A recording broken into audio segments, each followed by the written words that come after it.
This is just a perfect place. You know, you see all these fish probably spawn way back in here, and we're just fishing all these little points, working our way out.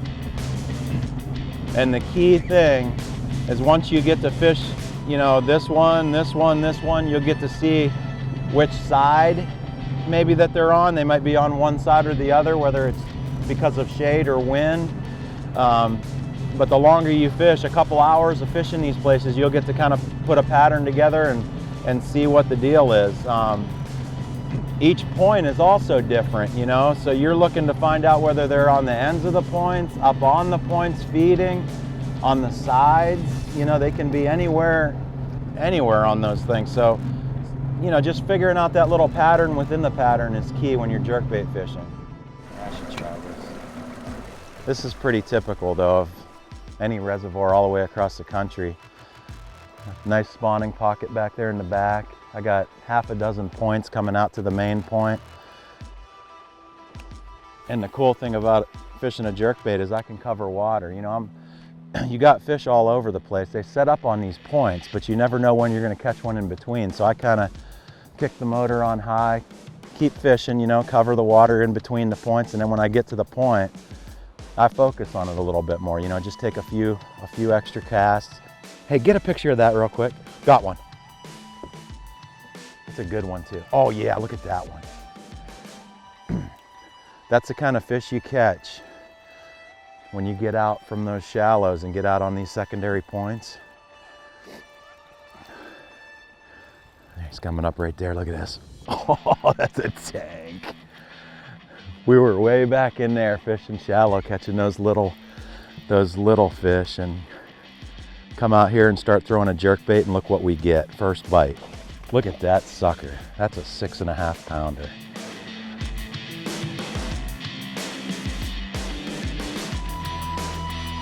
Come here. Oh. Come here. Yeah, look at that one. Oh my gosh. Look at that.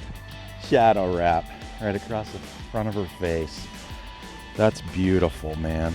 I mean, that's the deal. This time of year, post-spawn, pre-spawn, fish coming and going, you know, fishing these secondary points just like that one, that's a perfect one. That's the first one coming out of a pocket, and everyone else is catching little ones in shallow. We come out here with a jerkbait and it pays off. Look at that one.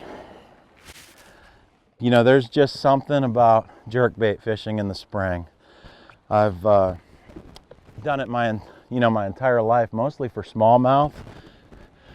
But when I started traveling around the country and throwing jerkbaits, you know, on famous lakes all over the place years ago, I found out that largemouth like them too. And we got a lot of largemouth where I live, but we just never really targeted them with jerkbaits.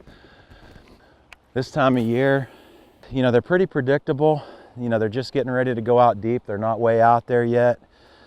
And I'm basically going to my, you know, your favorite pocket, anywhere where you catch them shallow, you know, frog fishing or whatever.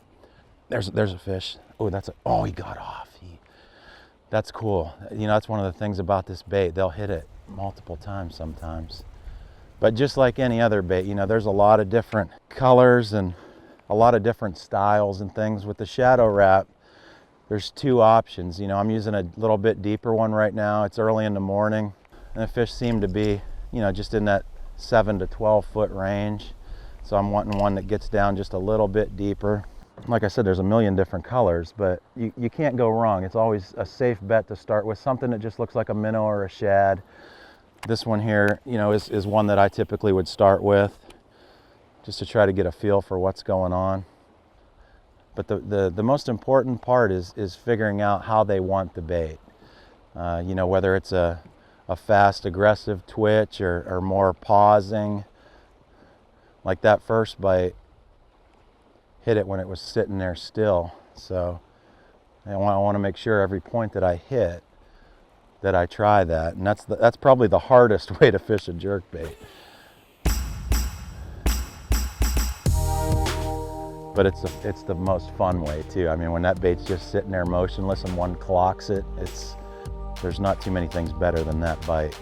the key with this one rod, I'll usually have 2 rods when I'm fishing with the jerkbait, and you can see I got a snap on this one.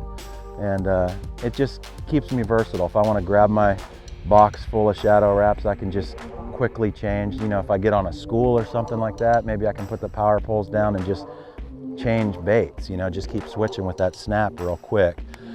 And a lot of times that'll get you an extra bite. Most of the time, you know, I'm using longer rods. You know, I like 7/4s up to 8 footers. But for jerkbait fishing, you know, this is the only time I go to a shorter rod. I'm using a 610. This is a Muse Black. It's a medium power. You know, it's just the right size for me. I'm 5'10", so, you know, when I snap that thing aggressively down toward the water, my rod tip just barely touches the water. So I want to be comfortable, you know. The rod's really light.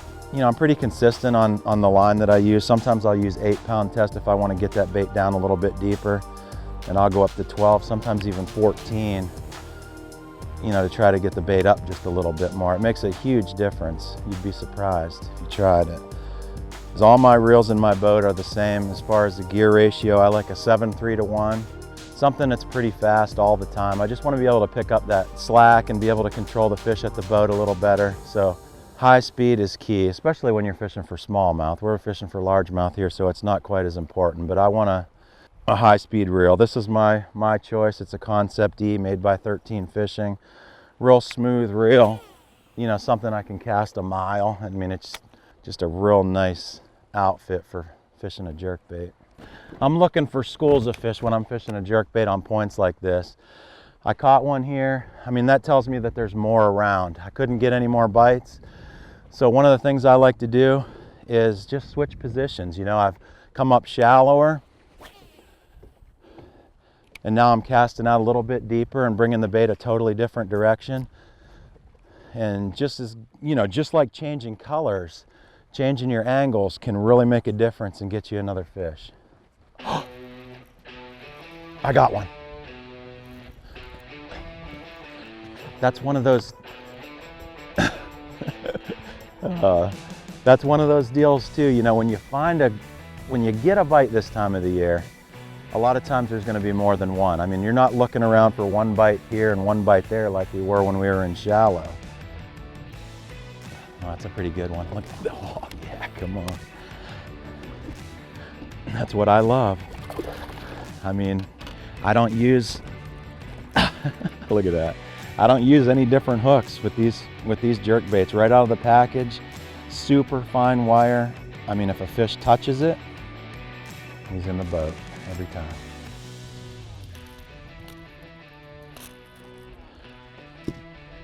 Awesome. This looks like a good point right here.